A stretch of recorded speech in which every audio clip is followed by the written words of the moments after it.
So, now we start next lecture, which is lecture 14 on which is now. So, now we have learnt about the crystallography, we have seen the Miller indices. Now we will see how atoms pack in a given structure and give rise to various structures in solids.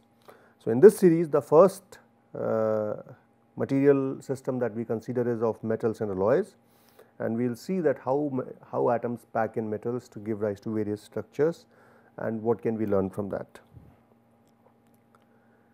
So, the issues that we will address are: 1, how do atoms assemble in solid structures, how does the density of a material depend upon its structure, and when do material properties vary with the, for example, sample orientation. I do not know whether we can be able to do this particular part or not, but we will try and do the first two. Okay. Maybe we will take up some of these in the next lecture. So, the first thing that we consider is the energetics and packing of atoms with respect to energy of the ensembles. So, if you have random packing of atoms where atoms do not particularly follow a configuration, they are random with respect to each other. So, the neighborhood of each of the atoms is different, some areas are dense, some areas are loose. So, as a result you have you can draw the energy versus distance configuration. These systems, as you can see, these are typically low energy, low density system, okay. Low density system and they have lower bond energy as compared to. So, you are not here, which is the equilibrium separation between the atoms, you are somewhere here, which is the, you can't be here because you are in very strongly lower distance is not possible because there will be strong repulsion between the atoms. You will immediately get into this region is very steep. Okay. So, typically lower separation is not possible, but higher separation is possible. So, you are in somewhere in this region. So, the overall energy of the system, potential energy or the bond energy is lower. So, as a result you are not at the free energy minima, but you are at slightly higher energy. So, whose repercussion is lower bond energy in these systems. On the other hand, you have systems in which atoms regularly pack themselves. So, you have configurations like this in which atoms are arranged in such a fashion that they touch each other.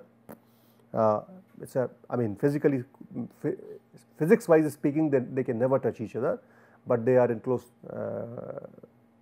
proximity to each other, determined by the energy landscape. And here the energy corresponding to this configuration is minimum. Okay. So, as a result they tend to have higher bond energy and they tend to have higher density. So, the density of systems in which atoms regularly pack themselves, which have a periodicity and same configuration of each atom around each other, each atom within the lattice. So, this atom, whether you look at this atom or this atom or this atom, all of them have same neighborhood. So, in such systems they have higher bond energy, they have better stability and they have high density. So, regular packing of atoms leads to high density. So, that is why metals typically tend to have higher density, because atoms are regularly packed in them. On the other hand, if you look at glasses, for example, glasses or amorphous solids in which atoms are not regularly packed in this kind of, they are present in this kind of fashion, there the density tends to be lower. So, we can summarize that structures with regular packing of atoms tend to have higher density and lower potential energy or higher bond energy. Okay. So, this is the outline of this particular topic. So, we will see about the packing of atoms in crystals, the close packed planes and directions, packing fraction, voids in solids, perhaps not possible in this lecture, but maybe in this next lecture, and implication of these voids. What do we mean by these voids? What is the importance of these voids in solids, in metallic solids? So, there are two. So, based on the above classification which I gave you in the previous slide, there are two kinds of solids. One is crystalline, second is non-crystalline. crystalline solids have long range periodicity. As we will see later on, they give very sharp diffraction pattern. So, one way to examine crystalline materials is to use the diffraction, X-ray diffraction, electron diffraction, and they give very sharp diffraction patterns because of periodicity. You know from your 12th standard physics that atoms can be the regular array of atoms can be considered as if it is a regular slit pattern. And you know Thomas Young's experiment, when the light or a wave meets a regular array of slits, it undergoes diffraction. So, and diffraction can be noted on a screen or on a detector. So, crystalline solids with regular arrangement of atoms give very sharp diffraction patterns. They have they have a typical melting point. Melting point is well defined. Sharp melting points means well defined melting point. So, for example, aluminum has a melting point of 667 degrees centigrade. It is well defined melting point. Copper has a melting point of 1083 degrees centigrade. It is well defined melting point. And they have crystalline solid typically has higher density. So, all of them, they have variations within them, but since atoms are closely packed, they are touching each other, and the solids are fairly well packed, they have high density. On the other hand, non-crystalline solids, they do not have long range periodicity. So, examples are amorphous materials or glasses or polymers, even many polymers, they do not have long range periodicity, which means the periodicity of atoms do not go beyond, let us say, few tens of nanometers. It is just few nanometers, and after that it is different periodicity. So, they do not have long range periodicity of particular kind. As a result, if you examine them using X-ray diffraction, they do not give very sharp diffraction patterns. So, this is one distinction between crystalline and non-crystalline materials. When you take the X-ray diffraction pattern, in this case you will see very sharp pattern, in this case you will see very, in the crystalline case you will see very sharp pattern, and the non-crystalline material you will get very diffuse pattern. Non-crystalline materials also do not have very sharp melting point, okay. We will see that later on. So, this is another distinction between them. So, when you do thermal analysis to find out the melting point, you will see that there is no very sharp peak in that thermal analysis, and as a result they have lower density as compared to crystalline materials. So, polymers typically are lighter, not only because they have elements which are lighter, but they also have non-periodic structures which result in even lower density. So, based on you can do another classification based on bonding. The crystals in which molecules are held together by primary covalent bonds, whereas intermolecular bonding could be of weak van der Waals type or hydrogen type. These are molecular crystals such as polymers. Non-molecular crystals are held together. In these crystals, atoms are held together by metallic or covalent or ionic type of bond predominantly, okay. So, that is why these are the three classes that you can have: metallic, covalent and ionic. Actual bonding may not be completely metallic or completely covalent or completely ionic, it may be a mix of them, but it is normally dominated by one type of bonding, and there are no secondary bonds present there. So, metallic crystals can be defined, you know that they have positive ions, and positive ions core is surrounded by a free electron cloud. Metallic bonds tend to be non-directional in nature. In case of covalency, because electrons are located in certain orbitals and orbitals have a particular shape of them, there is a very strong directionality with the covalent bonds, but metallic bonds do not have a directionality.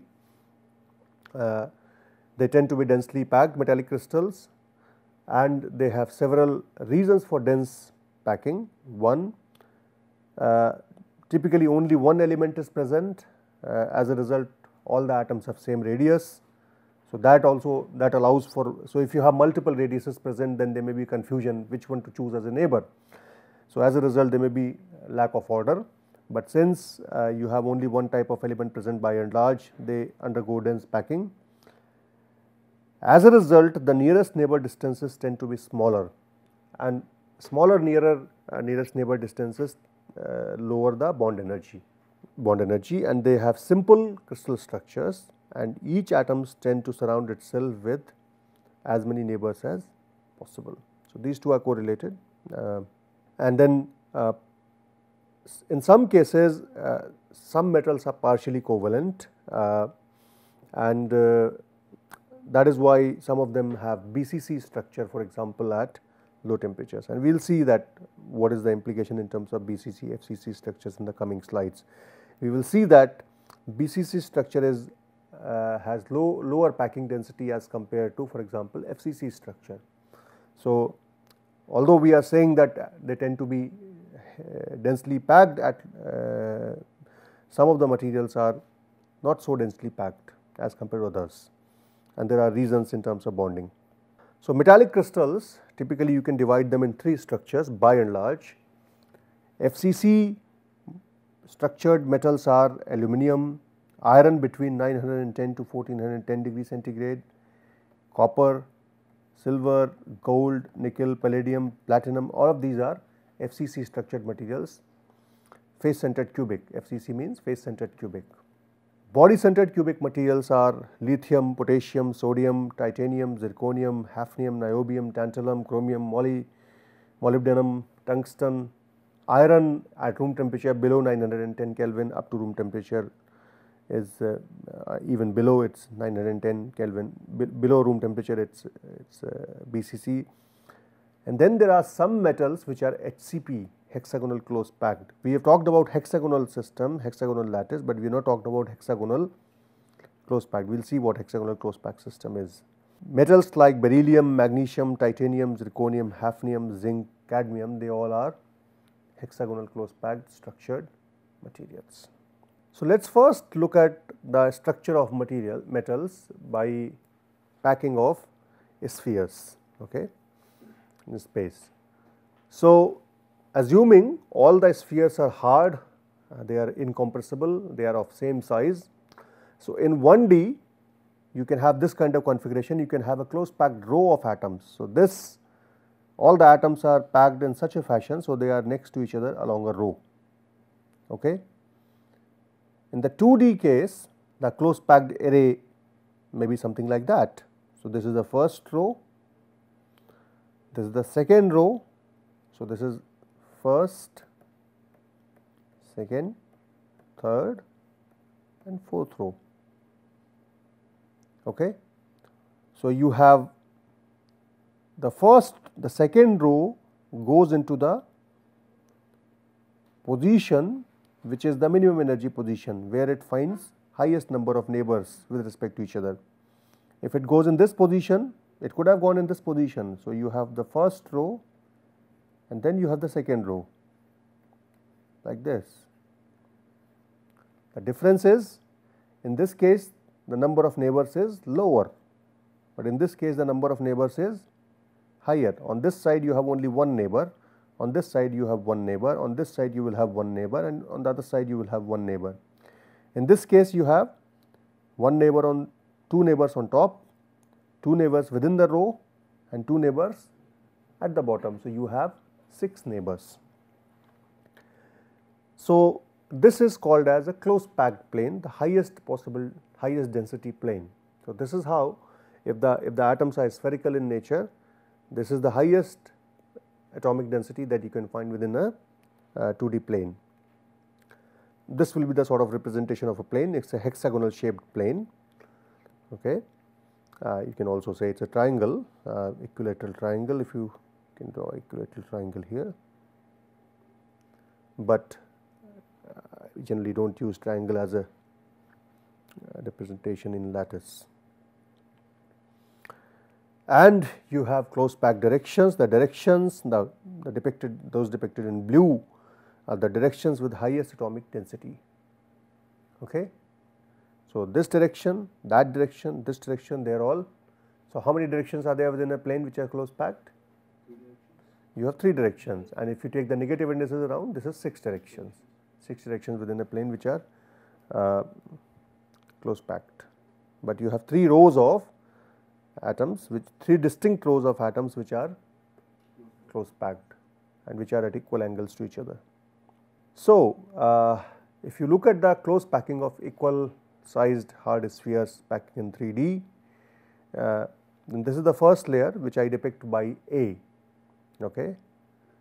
Then I have a second layer which can go here or here, on top of B or on top of C. So, let us say I manage to put them on top of B. Okay. Third layer can go either on top of A or on top of C. So, if it is AB, AB, AB, then what it makes is a hexagonal close packed structure, and if it is ABC, ABC, ABC, it will make a cubic close packed structure, which turns out to be face centered cubic lattice. Okay. So, this is how you will have packing: first row, second row, third row, then you put another layer on top, you put another layer on top. This is AB, or first layer, second layer, third layer. This is ABC, ABC kind of packing. So, this one is, as we will see, it will be hexagonal close packed. You have not seen it yet, I am just telling you what it is, and this will be cubic.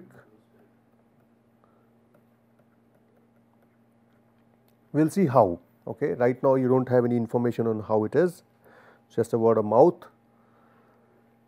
So, this is how the packing will look like in 3D: the first layer, the second layer, the third layer, and then the next layer which will again be A layer, then the next layer which will again be B layer and C layer, and so on and so forth. In this case, A layer, B layer, and then A layer. You can do this experiment by buying pebbles or small metallic spheres which are put in cycles.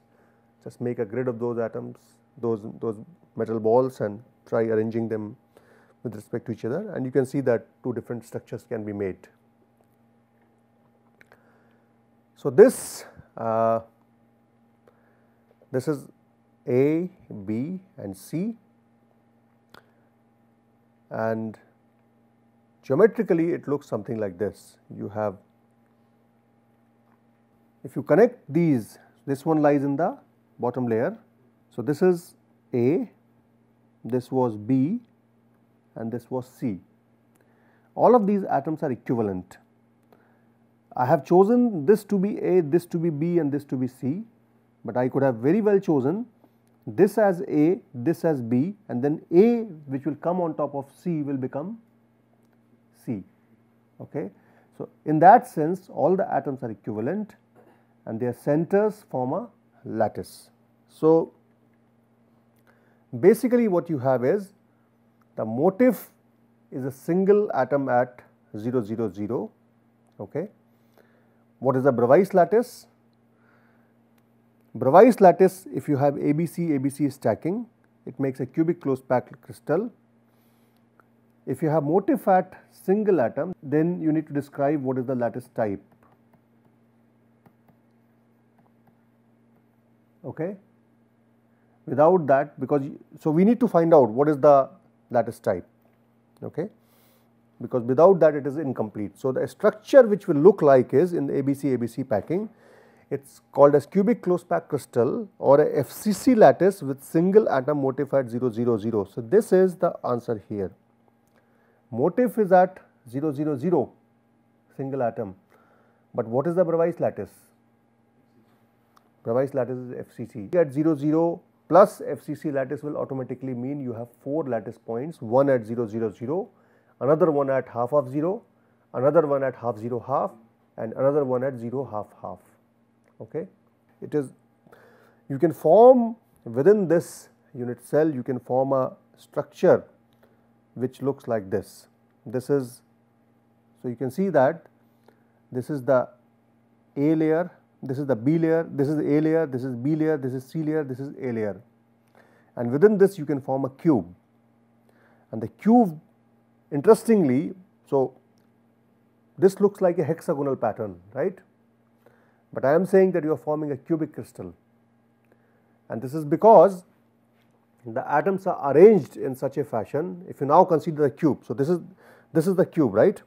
Within this cube, if I connect the corners of cube with the, let us say, if I connect, what is the arrangement of atoms along this particular plane? This is a 111 type of plane, right? If you remember, 111 type of plane had an arrangement like this,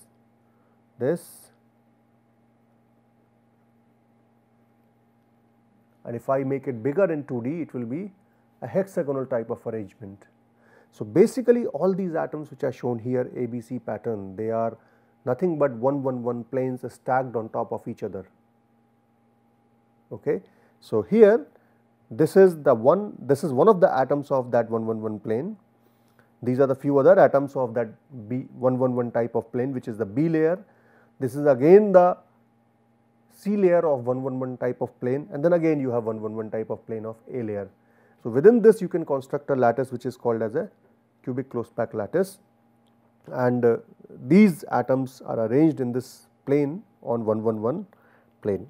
So 111 plane in a FCC lattice. So FCC crystal 111 plane will be the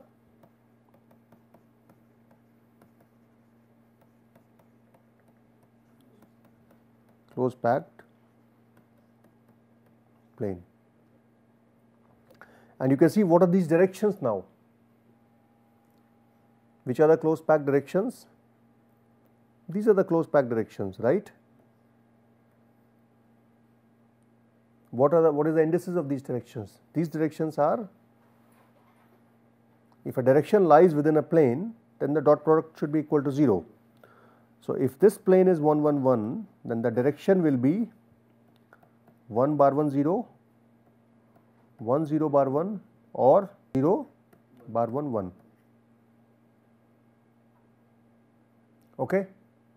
You can write this as bar 1 1 0, you can write this as bar 0 1, and you can write this as 0 1 1 bar. So these directions which you see on the face, they are the closed packed directions, and the plane that you form within the unit cell is the closed packed plane, the 111 plane. So this is the FCC unit cell. So this is the closed packed plane, these are the closed packed planes, this is the direction, this is not the closed packed direction, this is just the body diagonal.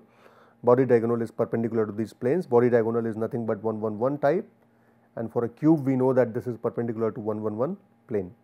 Okay. So all the closed packed planes are of 111 type. In this case I have drawn the atoms in different color, but they are of different, they are of same color. Okay. Different color is drawn only for illustration, so that you can see two different planes. So this is A layer, this is B layer, this is C layer, then again A layer, all right. So this is what you form as a FCC structure. So this is the stacking sequence, you can say a set of oranges or a set of laddus, sort of. Now let us look at the hexagonal arrangement. Okay. So hexagonal arrangement is you have these 6 atoms in the A layer, then again B layer. I have chosen only 3 atoms, but the B layer can be continuous beyond this 3 atoms, and then again A layer. So this kind of stacking will give me the bottom layer, which is the purple color, the intermediate green layer, the top layer which I have now converted as yellow, but it is the same layer. Okay. So this is So this is my A layer, these are B layers, and this is again A layer, basically on top of each other. Crystallographically you will see it like this. You have A plane, you have B plane, and you have A plane again. So this is basically the hexagonal closed packed crystal unit cell. Okay. And the one unit cell that you see is the smaller one, which is the red one, which is called as rhombic prism. Okay. So, it has atoms at, so in this case there will be one atom at 0 0 0, another atom at 1 by 3, 2 by 3, half, and this is a primitive lattice. Okay. Primitive lattice with motif being a combination of these two atoms, motif being combination of atom here and combination of atom here. Okay. So, this is basically the hexagonal unit cell, the smaller lattice, A, B, C axis, the same orientation 120 degree between A and B, and the motif is combination of these two, and if you rotate it, it has a three-fold symmetry. Okay. And the motif, two atom motif, one lies at 0 0 0, another lies at 2 by 3, 1 by 3 half, or you can write it as 1 by 3, 2 by 3 half, depending upon the way you look at it. And because of presence of intermediate layer, that is B layer, in one single layer, if you have just one single layer, the top layer, let us say, you have a 6-fold, right? You can rotate it by 60 degree and still achieve the same configuration, but because of presence of this B layer, now you have lost that 6-fold. So, what you now have is just a 3-fold axis. So, only a 3-fold remains in this lattice, and although I have shown the 3 unit cells here, the unit cell actually is the smaller one, which is the smaller unit cell, which is the rhombic prism, the blue one. This particular unit cell still is a primitive unit cell. This is the primitive unit cell because both of them are needed to define the unit cell. So, if you go, these are not two different lattice points. They are not the same lattice points. They are the different lattice points. They are just associated with. Yeah. So, you can choose the, so you can put the corner of the lattice between two of them. It is like a dumbbell shaped kind of thing. Okay. So, this is that another representation of hexagonal unit, hexagon closed packed lattice. So, let us see the geometrical properties in this case. You have AB kind of stacking. I have just made them a little smaller.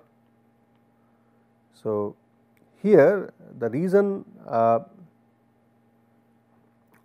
why it is a primitive unit cell, because A and B do not have identical orientation of neighbors. You see, the definition was that each lattice point must be, if it is same, then it must have identical neighborhood. Here they do not have identical neighborhood because of this presence of vacant, let us say, C position, or there is no C position as such. As a result, you need to combine both of them to have identical neighborhood, so that so if you remember the discussion that we have during primitive non-primitive lattices, you need to combine both of them to call it as a proper lattice. So that is why, so A and B do not have identical neighbors, as either A or B as lattice points, but not both. So that is why you need a unit cell contains only one lattice point, but two atoms. Okay, you do not consider both of them as different lattice points. So this is the hexagonal closed pack structure. Okay, so we'll close this lecture here. In the next class, we will look at some other variations of metallic solids like BCC, simple cubic, and we will look at other properties like packing fractions, interstices, voids. Okay, any questions?